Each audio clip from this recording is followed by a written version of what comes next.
Literacy is an important tool that we all use every single day, and it's especially important for childhood development. I'm your neighborhood reporter, Jessica Davis, and the United Way of Treasure Valley is raising awareness for childhood literacy through an annual event.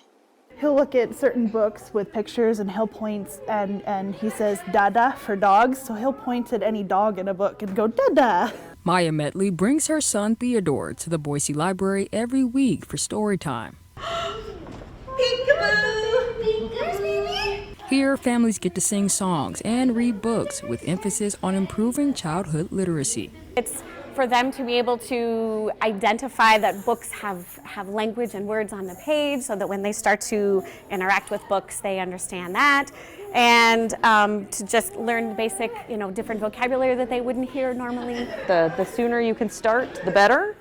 And it's also just good. It's just good socially for them too. It's also an important issue to the United Way of Treasure Valley as they gear up for their annual book drive to benefit local children. We really push the books. The books is a big deal, but if you look closely, the most important thing for us is literacy. The organization will be collecting book donations from March 11th through the 29th. They'll be accepting books for all ages, but Sean Riley with United Way says a big focus is books for kindergarten to 5th grade.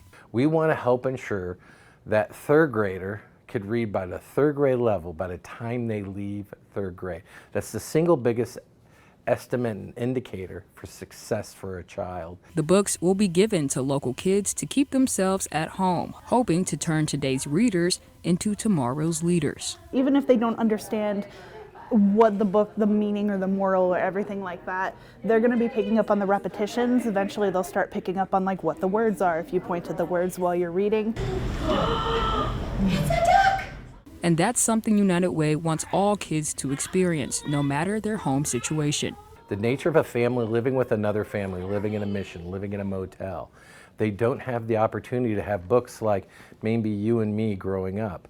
And we want to do everything we can to help them get a book. If you want to donate books, it's simple. All you have to do is bring them to Albertsons, Cap Ed, or Washington Federal branches. And then all you have to do is drop off your book. So if you have some books lying around that maybe your kids don't read, bring them to those drop-off locations. And for a full list of those addresses, you can visit this story on our Idaho News 6 webpage. I'm your Boise Bench neighborhood reporter, Jessica Davis.